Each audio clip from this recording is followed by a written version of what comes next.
If you're a Fuji user tempted by the ZF, you should try this Nikon instead. I had an X-T5 every 1.4 prime. This Nikon fixes most of my complaints about Fuji. Much smaller than a ZF, it's DX or APS-C, but Fuji have more crop sensor cameras than anybody, or perfectly positioned up an Apple-like price ladder. How many of these cameras does this Nikon have to beat? Should you go full frame or stick to Fuji?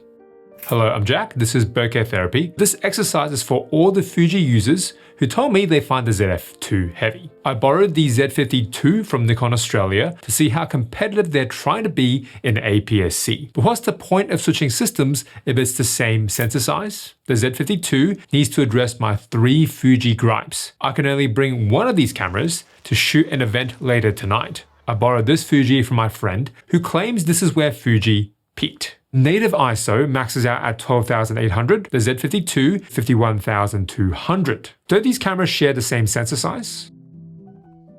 Fujifilm have 10 current gen APS-C cameras. Their prices range from just under 1,000 up to 3. What's the point of making so many? The Z52 is one of just 3 current gen crop sensor Nikon Z models, their DX flagship, but it's priced very aggressively. Half the price of the XH2 X-T5, almost a third of the XH2S. Which segment of the market is Nikon targeting? Let's work our way through the whole Fuji price ladder, starting with the cheapest current gen Fuji, the XM5. What do you miss out on at this price point? Fewer physical controls, there's no D-pad, 2 rather than 3 command dials, a PASM up top rather than retro shutter speed or ISO dials. But the body is tiny. But the Fuji body I'm using isn't the XM5, though it shares the same 26 megapixel X-Trans 4 sensor. I think this is the best sensor Fuji makes that balances autofocus speed with image quality, and you save a fair chunk of change compared to that 40 megapixel sensor. Here I'm using Fuji's 23mm f1.4 Mark I to document a Greek festival in my hometown. On the Z52, I'm using the Nikon 24mm 1.7 to match that roughly 35mm field of view. JPEGs as always on Fuji look great, especially during the day. These are classic chrome straight out of camera. This is what Nikon tried to do with this button right at the top. The picture control button is easy to press, but it does take a bit to set up. I like the look of this Nikon cyan negative recipe just as much if not more than Fuji's classic chrome JPEGs, but this recipe doesn't come out of the box. You need to sign up for a Nikon Imaging Cloud account, download recipes to your computer, then sync to your camera. I do wish this bit was quicker to do. I'll link my favorite recipes from Nikon's Imaging Cloud as downloadable MP3 files. You can find those files by the link below or in this week's Bokeh Therapy newsletter. Compared to Fujifilm's latest linear motor 23mm 1.4, I prefer this older Fuji 23mm's old school look, and Nikon's 24mm comes really close to this rendering, while being significantly smaller than Fuji's fast 23mm offerings. There's some CA in the overexposed highlights, but it's more green than purple fringing. You can control this by manually dialing in your exposure, but this is hard to do in bright daylight without an EVF. For XM5 users, an EVF may be enough reason alone to switch to the Z52, or you can move up the Fuji price ladder to the X-T33. But why do Fuji have so many models? 10 years ago, when I walked into any camera shop in Japan, Fuji had at best a cult following. The bulk of the shelf space was dedicated to Canon, Nikon, and a bit of Sony. Just a few months ago when I visited Map Camera in Shinjuku, it's pretty obvious how much Fujifilm has grown. Fuji's ever-expanding lineup demands more and more shelf space, easily accessible for new customers to see. More camera models also works better for online, more searchable key terms, more content for social media, even if so many models makes it confusing for consumers. Making more things while maintaining quality isn't easy. I'm struggling with that myself, having launched a second YouTube channel all around Japanese craftsmanship, workwear blues, on the things we should hold on to, whether that be jackets, shoes, or jeans. But this business model from Fuji isn't my personal cup of tea. The EVF's the main difference. On the next rung of this Fuji price ladder, compared to the XM5, you also get a shutter speed dial on top rather than PASM. The screens tilt up rather than flip around. It's better for photography. The EVF does make this camera quite a bit bigger than an XM5, but an EVF makes it easier to communicate with your subjects behind the camera, judge if your horizon is straight, and get the right exposure in camera. is especially hard on bright sunny days. If I was just using the screen, I might have overexposed, whereas looking through the viewfinder blocks that ambient light. This is essential if you're shooting JPEG only and don't want to edit your photos. The X-T33 and the Z52 are pretty much the same price. How do their viewfinders compare? It's about the same resolution, about the same magnification. The Z52 is slightly bigger, though the X-T33 on boost mode has smoother motion up to 100 frames per second. But I don't think these are really that obvious unless you use them side by side. What is very noticeable though is the Z52 goes up to 1000 nits. It's brighter than most EVFs. On the X-T33, every time you take a photo, the camera will black out. You lose sight of the subject. If you want blackout-free shooting, you can turn it to electronic shutter only, but because this Fuji sensor doesn't read out fast enough, there'll be warping and banding for moving subjects. In H+ mode, the Z52 shows you a live stream of exposures at all times through the viewfinder. There's a slight lag, but the camera is doing this at fast enough speeds, it almost feels like it's blackout-free. Works with the mechanical shutter, shooting a RAW. I limit the maximum number of burst mode frames to 1 so my SD cards don't fill up too quickly. On Fuji, as far as I know, you can only get this on the flagship X-H2S. EVF blackout for a split second isn't a big deal, especially at this price. Either the X-T33 or the Z52 paired with a 35mm equivalent could be everything you need to start out for everyday photography. But both are missing a feature that's now standard across the industry. Fuji also makes you jump a huge $500 jump up that price ladder to get this. But first, we have to talk about lenses. Both the X-T33 and the Z52 can be purchased in a kit with a slowish variable aperture pancake zoom, which means it's not great for low light, even though it's very versatile. 13-33 for Fuji, 16-50 for Nikon. That kit is identical in price. If you want a prime to shoot in low light, the X-T33 with a 23mm 2.8 is $1,500. If you want a faster Fuji 23mm f2 f1.4, it's closer to $2,000. The Z52 with the 24mm 1.7 is only about $1,300 US, though I wish Nikon's mount is metal rather than plastic. If you prefer a tighter lens, Fuji's legendary 35mm 1.4 is about $700 US.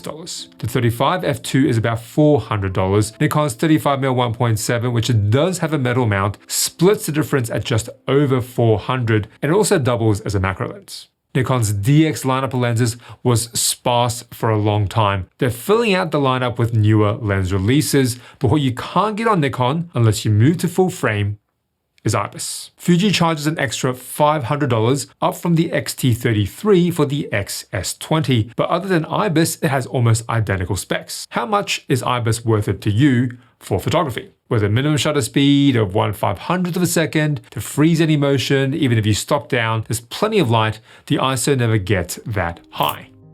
Where it should stand out is at night, but the Fuji body I'm using doesn't have IBIS.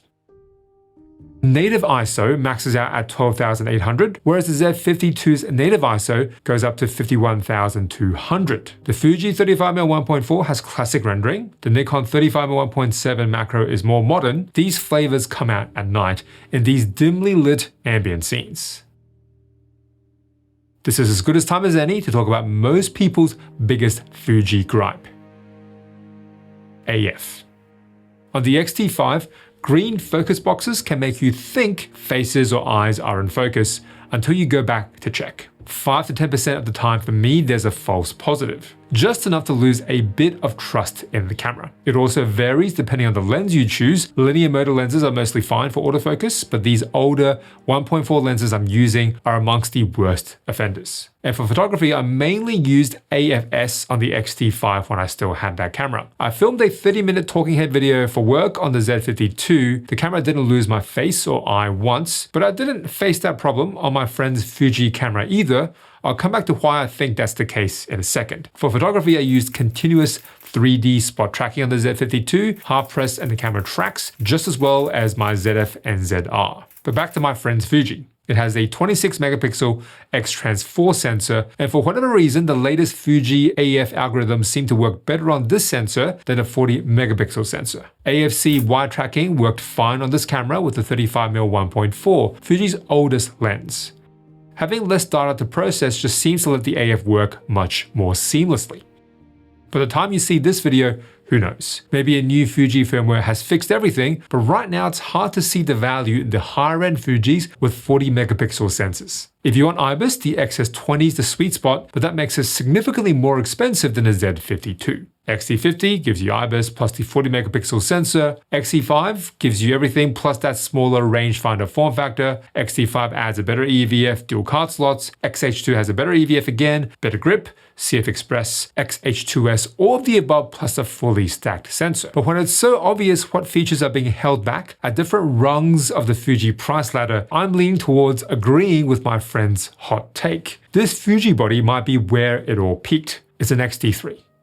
A used copy in excellent condition costs about the same as an XT33. You get a better EVF, 2 SD card slots, the same 26 megapixel X-Trans4 sensor. Even on an older processor as AF is steady, it's quicker to turn on, preview images than the XT5. And you can put the money you save towards a few Fuji primes. But there's no IBIS, and buying an 80-year-old camera can be nerve-wracking, which is why a cheaper brand new kit is appealing. So far, the Z52's mostly tied with Fuji, spec for spec, not enough to take the lead on anything other than price. Where I didn't expect the Z52 to win is low light. The X-T3's native ISO maxes out at 12,800, same as the newest sensor on the X-T5, whereas the Z52's native ISO goes up to 51,200. Don't these cameras share the same sensor size? I'm starting this comparison at ISO 6400. Anything below that is very usable on both cameras. I shot in RAW, exposure compensation of 0, same dynamic range settings, no noise reduction. You can see, however, that Fuji underexposes the shot compared to Nikon at equivalent ISOs. I had to level out the exposure on the Fuji files so the histogram looks closer across the two. Plenty of shadow noise on both cameras. The grain looks finer and smoother on Nikon. It looks coarse and less regular on Fuji. I see a similar trend at 12,800. The 40 megapixel X-T5 sensor retains details better at higher ISOs, even though there's more noise than the 26 megapixel Fuji sensor. They're a tie in low light performance. On the Z52, I'll be happy using this file at ISO 12,800. There's plenty of fine detail left in the leaves. In comparison, on Fuji, it looks a bit more like a smeary oil painting. This is as high as most people ever need to go, but for the event I'm shooting later tonight, I might need a higher ISO. The X-T3 can go up to ISO 25,600 in extended ISO. Despite the Fuji sensor's slightly higher resolution, 26 versus 20, it lost detail, contrast, saturation quicker than the Z52, and 25,600 is still within the Z52's native ISO range. Lots of noise, but the contrast, saturation are better retained. Don't even think about bringing the shadows up or trying to rescue dynamic range or color at this range of ISO, but to get a usable image this high is kind of ridiculous on the Z52. And what's crazier is that Nikon lets you keep pushing that native ISO further up, even though the Fuji's maxed out.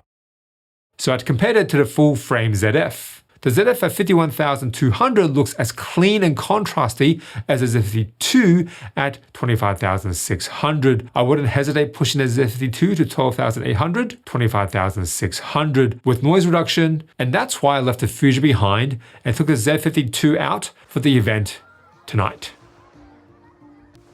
Fireworks are either way too dark or way too bright. The autofocus goes from having nothing to latch onto to way too much to detect in an instant. And I think the Z52 handled these action fireworks scenes really well. I've seen a lot of photographers use the Z52 for birds in flight. I chose the 35mm 1.7 to get tighter in the night sky.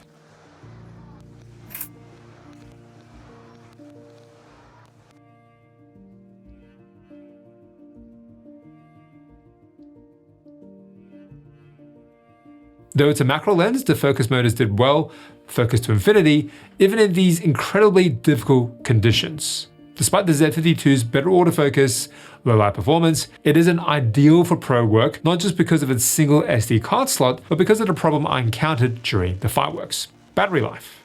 Photo only, one battery lasted me most of the day on the Z52, but when I was switching between photo and video during the fireworks, the battery started depleting more quickly than I'd like. I'd love for Nikon to use the same battery as their full-frame Z offerings. It would make it much easier for Nikon shooters like me to add this as a backup body. Spec for spec, the Z52 is very competitive with Fuji. not to mention the price, and it's much more ergonomic to hold than a ZF. The lenses are smaller. Hopefully Nikon makes a ZF-C Mark II, a crop sensor ZR, and more DX lenses to round out this lineup. I'm sticking to my full frame ZF because I love vintage lenses and that full frame field of view. I dedicate a whole video to the manual lens I hope Nikon remakes here if you're interested. I'm Jack. This is Bokeh Therapy.